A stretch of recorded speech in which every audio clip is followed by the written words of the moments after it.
been walking in my purpose, baby. Just getting started, I ain't even scratching surface, baby. Y'all, please excuse the wig today. My purpose was not to be cute at all. Okay, I just threw it on because it is Vlogtober and I have to get these videos out. But I'm gonna show you a couple of things of what I've been working on. Like I said on my previous video, I've been trying to dedicate 2 hours to my Steno writer and 2 hours to my voice writer. Since I've received the information I just recently received, that has to be changed. I'm gonna do another video probably for Vlogtober day 3 or day 4 or whatever, one of these days, to people who are interested, who are voice writers, who have not taken the NVRA test before, or who have taken it before and didn't know what was going on. I think the reason why a lot of people go to these tests and they have some successes and some downfalls, it depends on the information that they receive. Now, some schools prepare better than others. And as far as like the speeds and everything, I believe that a lot of the schools are equipped to prepare you for that. But there's not going to be a lot of happy people. There's some happy people, there's some sad people about it, about certain things that happen. The school I went to was fabulous, but I believe there was a lot of things that I felt like could have been more expounded upon in order for me to prepare. One thing I plan to do when I become a CVR, CSR, CRR, whatever I be, like when I'm certified for real, there are a couple of things that I'm going to change. Now, don't get me wrong, there is quite a few people out here that are trying to help upcoming CVRs, CSRs, court reporters, Steno writers. There's a lot of people out here like really giving it their all. But I feel like adding me and a couple of other people who wants to join to help would make it better for us to continue bringing more court reporters to the forefront to supply this shortage. There's a lot of different personalities in the court reporting world.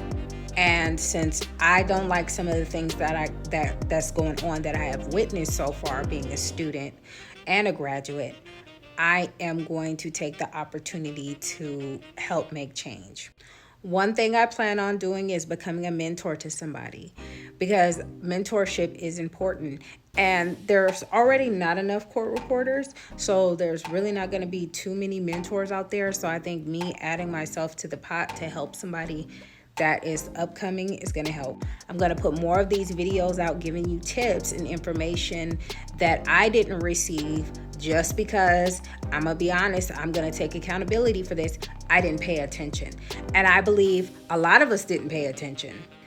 So there's a whole guidebook, a really thick package you get once you start to apply for the NVRA for the testing. But there's also a lot of information that's getting spreaded out that made people not to want to speak about it. So when I first took the test, a lot of people gave the information, you're not allowed to talk about the test, you're not allowed to do da-da-da-da-da, which is true. But I think the rules and guidelines are necessary to speak about. That's allowed to be talked about because you could go on the website and talk about these. It's just not discussed a lot. If you go back to my very first video of me going to Ontario, there was not a lot of information that I knew, mainly because I was nervous. I wasn't really thinking. I was just so scared. I didn't know what to expect. I didn't know what was going on. Just nerves was bad, okay? So although I got a 95% raw notes on my Q&A, it didn't help because of my nerves. And although, again, when I retested, my RTC scores did not match my test scores. And RTC is Realtime Coach, for those who don't know. And Realtime Coach, in my opinion, is faster than the actual test at the NVRA. But what I realize now is they do have a whole guide and a synopsis, if I said that correctly, on the paper telling you what you can expect for that day. Now me, I caught on to it naturally by going up there and experiencing it and being super confused. But I cannot say that the paperwork was not there. The paperwork was there. I did not read. Reading is fundamental. But I will say not a lot of people are going to think about that when they're coming to test, because once you submit the pay button to pay for the test and the readiness, you're like, oh my gosh. But one thing I will say is they didn't teach this to us in the readiness either. I didn't hear it. I've only had 2 readiness experiences, and my first one was horrible, in my opinion. The lady seemed like she was over it. Granted, I haven't seen her anymore since this happened. I couldn't even pick her out of a lineup. I could, but I haven't seen her since that happened. So I don't know what happened with that situation, but I know around that time, it was pretty bad. I found out from a lot of other people that people were crying, people were upset. For me, when I first took the test, my neck was stiff for about 2 months after testing. So I think as a court reporting student, when you are practicing to get to your CVR, it's really, really important to get all the information you can about it. The school that I went to did have CVR prep that I just happened to stumble upon by looking at the modules. But I feel like it should have been a little bit more encouraged, and kind of like sometimes you need to hold people's hand to get them to where they need to go, especially if you're paying for the school. And I feel like a lot of people would not understand that or may not grasp it, and some are quicker than others, and some might grab it just like that and some might not. As for me, I stumbled upon it and I realized that they tested a certain way, not the way we tested using the Realtime Coach. I found out that they do it back to back. And I'm like, that's new. Okay. So when I did go to test and make it to the actual test, I wasn't really shocked or surprised. A couple of other people were. But the reason why I'm going to start making these videos to be like a little more outspoken about what you can expect at a test like that is because not everybody is going to have an additional $165 or $95. I can't remember how much the readiness test costs to do the readiness test. And I feel like if we want more court reporters out there or voice writers, we should help by giving that information out. Now, this information ain't no secret. All this information you can find in the NVRA guideline book on the website. You can literally click there, and it's right there. I'm just going to read it out loud for everybody. So I plan on adding that. Since it's Vlogtober, I have to go costume shopping. Dorian has graduation pictures next week, so I have to call and get him an appointment to get him a retwist. Him and Donovan are going to an air show Saturday, I believe. Or is it tomorrow? I don't know. It's with the school. They're going to go to an air show on Edwards Air Force Base. And with Juju, we are doing some coding classes and talking to his teachers and showing him a good fit. Now, this school I like because it's teaching him internet safety, cybersecurity, everything like that. So I love that for him. Y'all don't even know how much I love that for him. Bunny is Bunny. And Neffy is Neffy. Everybody's doing pretty good, so I can't complain. Y'all, I got so much on my mind, I can't even fathom or remember what I was talking about. I know I was talking about NVRA and stuff that I want to do with that or whatever and go through the guidelines and blah, blah, blah, blah, blah. But there's still, like I said, a lot of information out there that's better spoken out so people can look at it for themselves and say, okay, that makes sense. So when they actually go to the actual event, they're not surprised or shocked. Because a lot of us don't read the fine print. We don't. We should. We need to. And for those who don't, because there's some that do, but for those who don't, hey, here I am telling you what to look for and what to read. And again, a lot of this information you can find in the NVRA website itself. That's what I plan on doing in the next upcoming, within this 31-day Vlogtober time frame. Okay, so I think I got everything knocked out when it comes to that information.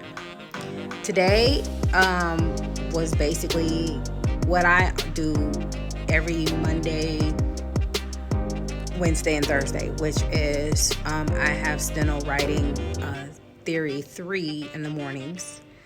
I am going to take up my other teachers up on her offer of taking her courses in the afternoon. The teacher in the afternoon means business, and it doesn't mean that the other teacher, like, they both teach amazing and they teach different. One is like more, I don't know how to describe them. They're just two different personalities and they both work. I don't know how to put that into words, but they're both amazing teachers. The way they do things is amazing. So I'm going to take her up on her offer, and it won't be today where I'm going to attend her class because I feel like I am not 100% ready. There are times where I'm on my Steno writer and I am killing it to the point to where I'm having imposter syndrome and I'm doing really well. And then other days it's like, what happened to that girl, right? Same thing with the voice writer. I could be speaking and flowing and sounding like Busta Rhymes, and then all of a sudden I mess up, or I'm not dictating as fast, or it's not flowing. It's so many different factors and situations within court reporting that it's not even funny. In Steno writing, you could be writing on the keyboard really fast, getting it really good, and then your nails will grow long and it'll throw off your balance and you're misstroking left and right. Voice mask, I can be speeding, like going through everything, killing it in dictation, and I can get a cold and get sick and get stuffy, and then that'll throw it off, or my mouth will get dry and that'll throw it off. So it's so many different factors to go within court reporting in general. Like, it's some good days, some bad days, but you just gotta push through it. Anyways, y'all, I'm gonna show you a couple of things in my little court reporting layer, or in my bedroom in the corner, that I do with my voice writer. I'm gonna analyze my documents, and I am going to, what else do I need to do? Basically practice. That's really all I have planned. I don't have nothing spectacular planned in the next upcoming days, honestly, but practicing and getting my speeds up to where the accuracy is phenomenal. That's just what's on my agenda. With me practicing, I really don't have anything to do but curriculum. So again, if you're interested in becoming a court reporter, or you want information to become a court reporter, ask me anything. I can give you all the information I know with the knowledge I know. I don't know how to stroke or write Phoenix theory, but I know Steno theory. I can give you voice codes if you need them, or I continue to direction to where somebody else who's more professional can give you that information. So, like I said, I'm gonna analyze my documents and dictate a little bit, and that's probably gonna be all that's going on this video. I was gonna cook, but the way my life is set up right now, I'm not gonna do it. Okay, for those who have been watching me on prior videos, you guys know that I like to use Realtime Coach. My school was paying for it, but now I am, because I am no longer in school. It's about $69 a month for this service, and I believe when you sign up you can't cancel. Like, you have to make like a year commitment, I believe, to be paying $69.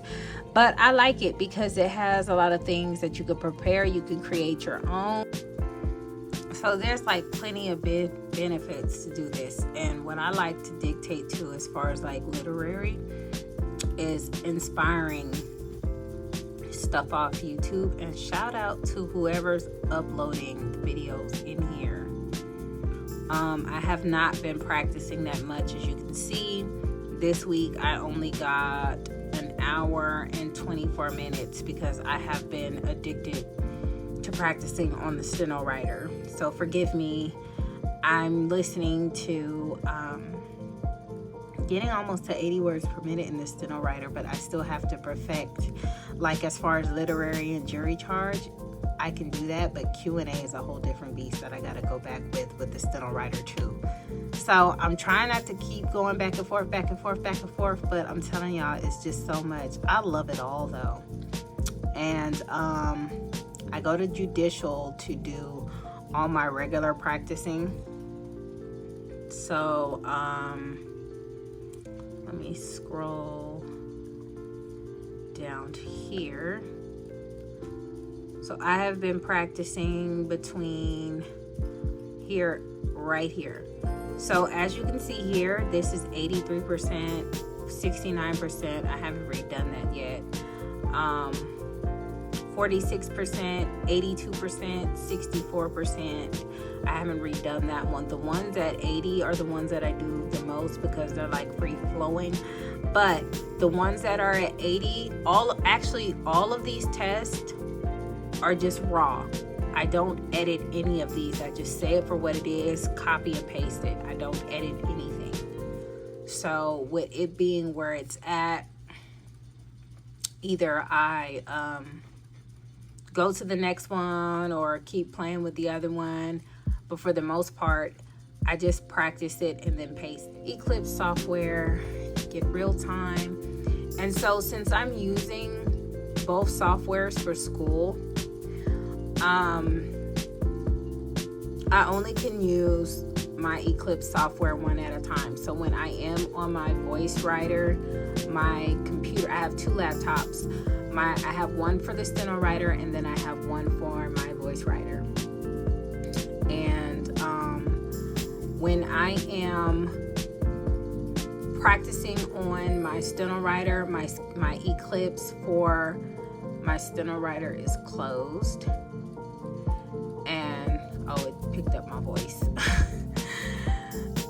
It's closed, but then when I practice on my Steno writer, I make sure that my laptop or my Eclipse is closed because I'm using the same license for both, because I'm taking multiple classes at the school that I'm at in order to get me certified.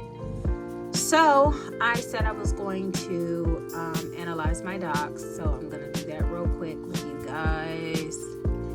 And then, so that's pretty much what I got going on for today. Is I like to analyze my docs at least once a week. That way it can clean up my files, clean up my translation. They said there's a way for you to dictate, clean up what you're dictating, and then create your own text files for document analysis. And for whatever reason, I haven't been able to master that, but I haven't had the time to call Eclipse to double check to see maybe it's like something that's not in my software that's supposed to be or something like that. Because I feel like that's what it is, because I'm doing everything that the book, the YouTube videos, and everything else is said, and it's not translating the way that I need it to, or it's not converting the way I need it to. So I have to call Eclipse when I get time to handle that. But this is what I do. I analyze my docs and then I start dictating.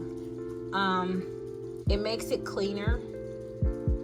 And this is, I know a lot of you guys who already watch my channel have seen my Eclipse software before, so this should be no shocker to you guys. But for the ones that haven't and this is your first time, this is Eclipse software. Now prior, I think maybe a year or two ago, I would use Case Catalyst software a lot, but I have come to know and love Eclipse software. There's so many more advantages for me. Case Catalyst had a lot of good advantages, but I love the benefits of Eclipse better.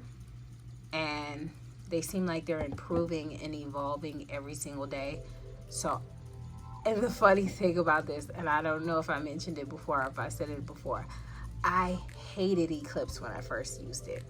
I could not stand it. I was so upset I was so mad that I had to switch software because I noticed like a lot of court reporters was using Eclipse, and I'm like, oh, Eclipse is just this and it's just that, and it's not the same, because Case Catalyst could be considered a little bit friendlier and a little bit easier, or it could just be a situation where I was used to Case Catalyst.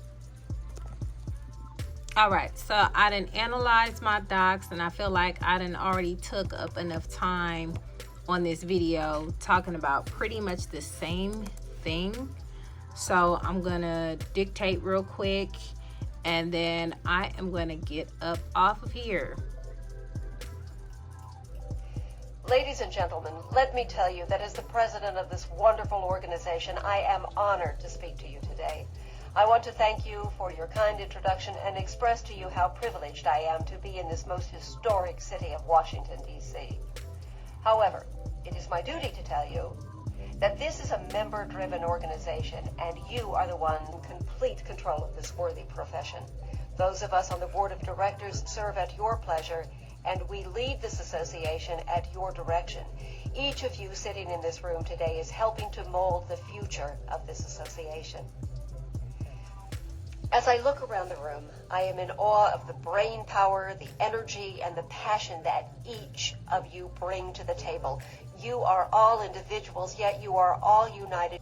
Okay, so this is what I mean by raw. I just dictated all that, and instead of trying to edit it all and do the playback to edit it to hear what I actually said and correct it, I'm just gonna copy and paste it and see how much I did just on the fly.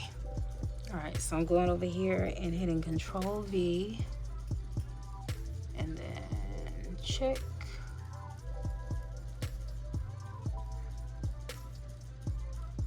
%. So I said between 82 to 83%, sometimes 86. But even though there's like mistranslations, there's things like this. You can get marked member-driven organization. If I say member-driven did dictate, but it has to be connected in order for it to be okay. Those type of things affect you as well. But again, that's just a little tidbit of what you have to work with. But again, if I'm editing my transcript before I submit it into a test, that's not going to matter, because I would have already changed it within the transcript. But that is some type of English and dictation you should prepare yourself for. So that's it for today, y'all. I will catch you tomorrow. We making love in no time flies. Yeah. Keep your body moving just like that. You making us so bad. I'm last trying to grab a hold on your way. Grind it on me slow. Go fast. Girls can't never say they want it. Girls can't never say they need it. I just keep them satisfied. Girls can't never say they want it. Girls can't never say they need it. Girls can't never say no.